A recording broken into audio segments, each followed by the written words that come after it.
श्रीराम समर्थ. सुप्रभात. हिंदू जागृती न्यास व श्री घंटाळी देवी संस्थानच्या प्रभाते मनी या कार्यक्रमात डॉक्टर अश्विनी बापटचा सस्नेह नमस्कार. श्री ब्रह्मचैतन्य महाराज गोंदवलेकर प्रवचने. 1 मे. कोणत्याही कृतीत हेतू शुद्ध पाहिजे. तमोगुण हा तिन्ही गुणात जास्त जड असल्याने त्याचा परिणाम या जगामध्ये लगेच दिसून येतो. दुष्टबुद्धी हा तमोगुणाचा परिणाम आहे. परंतु भगवंताच्या नामाने बुद्धी स्वच्छ करण्याची सोय माणसाच्या ठिकाणी आहे. यासाठी पुष्कळ नामस्मरण करावे, म्हणजे सत्वगुणाचा उदय होतो आणि बुद्धी शुद्ध बनते. देहाला कष्ट दिले म्हणजे भगवंत वश होतो हे काही खरे नाही. तसे जर असते तर रस्त्यात उन्हामध्ये खडी फोडणाऱ्यांना भगवंत लवकर वश झाला असता. भगवंताचे लक्ष आपल्या देहापेक्षा मनाकडे असते. आपल्या मनामध्ये प्रापंचिक हेतू ठेवून भगवंताच्या नावाने उपवासासारखे कितीही कष्ट केले तरी ते पाहून लोक फसतील, पण भगवंत फसणार नाही.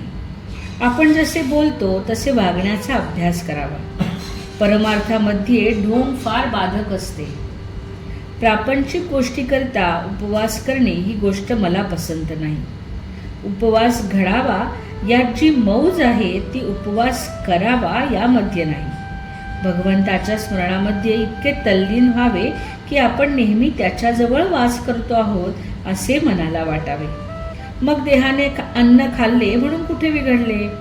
याउलट आपल्या चित्तात भगवंताचे नाम नसताना आपण देहाने पुष्कळ उपवास केले तरी अशक्तपणाशिवाय दुसरे काहीही पदरात पडणार नाही. काही लोक वेडे असतात. त्यांना आपण उपास तापास कशासाठी करतो आहोत हेच समजत नाही. कोणत्याही कृतीला वास्तविक मोल तिच्या हेतूवरून येते. हेतू शुद्ध असून एखादे वेळी कृती बरी नसली तरी भगवंताच्या घरी चालते. पण हेतू चांगला नसून कृती मात्र फार चांगली असली तरी भगवंत त्याच्यापासून दूरच राहतो.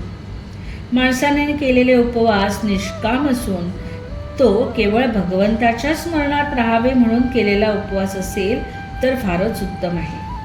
निष्काम कर्माचे फार फार महत्त्व आहे. भगवंतासाठी भगवंत हवा अशी आपली वृत्ती असावी. किंबहुना नाम घेत असताना प्रत्यक्ष भगवंत समोर उभा टाकला आणि तुला काय पाहिजे असे त्याने विचारले तर तुझे नामच मला दे हे त्याच्याजवळ मागणे याचे नाव निष्कामता होय. कारण रूपाने व्यक्त झालेला भगवंत केव्हा तरी नाहीसा होईल, पण त्याचे नाम मात्र अखंड टिकेल. आणि त्याचे नाम घेतले की त्याला आपल्याकडे येणे जरूर आहे. म्हणून देहाला कष्ट देण्याच्या भानगडीत न पडता भगवंतासाठीच नाम घेत असावे. त्याची कृपा झाल्याशिवाय राहणार नाही. बोधवचन.